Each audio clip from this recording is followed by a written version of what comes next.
Pandian store சீரியல்ல அடுத்த வர எபிசோட்ல நீங்க போய் புடவை கட்டிட்டு வந்து டான்ஸ் ஆடுங்க. அதுல நீங்க எப்படி இருக்கீங்கன்னு நாங்க பார்க்கணும் அப்படின்ற மாதிரி வந்து சொல்றாங்க. உடனே கூட ஆடுறவர் இருந்துட்டு, சார் என்ன சார் பேசுறீங்க? போடுற ட்ரெஸ்ல என்ன இருக்கு? நாங்க நல்லா ஆடுறோமா? அத மட்டும் நீங்க பாருங்க சார். தேவையில்லாம இந்த ட்ரெஸ் சரியில்ல, வேற ட்ரெஸ் போட்டுட்டு வாங்கன்னா என்ன அர்த்தம்? அப்படின்ற மாரி சொல்லிறாங்க. தம்பி நீங்க ஆட தானே வந்திருக்க, அந்த வேலைய மட்டும் நீ பாரு.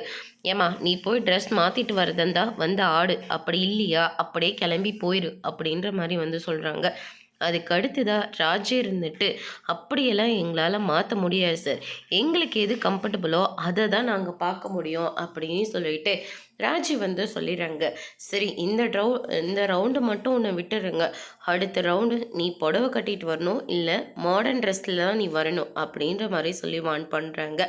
அதுக்கு அடுத்ததான் கூட ஆடுறவங்க கூட சூப்பராக ராஜி வந்து ஆடி முடிச்சிடுறாங்க.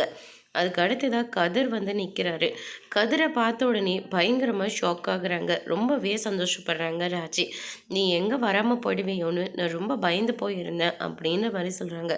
அதான் நான் வந்துட்டேன்ல, அம்மா உனக்கு இங்கே எந்த பிரச்சனையும் இல்லை தானே அப்படின்னு சொல்லிட்டு கேட்கவும், இல்லை எந்த பிரச்சனையும் இல்லை அப்படின்ற மாதிரி வந்து சொல்கிறாங்க. அதுக்கு அடுத்து தான் கண்டிப்பாக இந்த போட்டியில் நீ ஜெயிக்க தான் போகிற அப்படின்னு சொல்லிட்டு கதிர் வந்து சொல்லிடுறாங்க. அதுக்கு அடுத்ததாக ராஜி இருந்துட்டு நானும் நம்புகிறேன் அப்படின்னு சொல்லிட்டு அடுத்த ரவுண்டுக்கு ரெடி ஆகுறாங்க. அதோடு இன்னைக்கான பிரம்ம முடிச்சிருக்காங்க.